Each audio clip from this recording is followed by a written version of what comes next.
بسم اللہ الرحمن الرحیم۔ Iqbal Islamic T V channel کی محترم ناظرین، السلام علیکم۔ آج کی ویڈیو میں جو کلمات آپ کے ساتھ شیئر کرنے والا ہوں یہ انتہائی ہی خوبصورت کلمات ہے۔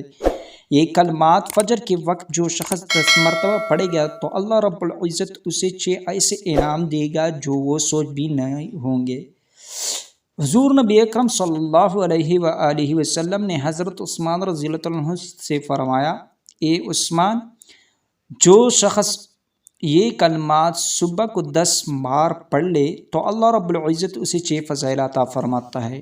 وہ شیطان اور اس کے لشکر سے بچ جاتا ہے، اسے 1 قنطار اجر ملتا ہے، اس کا 1 درجہ جنت میں بلند ہوتا ہے، اس کا حور عین سے نکاح کر دیا جاتا ہے، اس کے پاس 12 فرشتے آتے ہیں، اسے اتنا ثواب دیا جاتا ہے جیسے کسی نے قرآن اور تورات اور انجیل و زبور پڑھی۔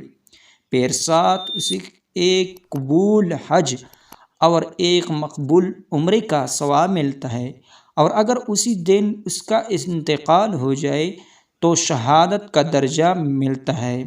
یہ پڑھے، بسم اللہ الرحمن الرحیم، لا الہ الا اللہ واللہ اکبر، سبحان اللہ وبحمدہ، استغفر اللہ ولا قوة الا باللہ، ولا حول ولا قوة الا باللہ الاول والآخر والظاہر والباطن بیدہ الخیر، یحیی ویمیت وہو علی کل شیء قدیر۔ اللہ رب العزت سے دعا ہے کہ اللہ رب العزت ہمیں اس پر عمل کرنے کی توفیق نصیب فرمائے، آمین۔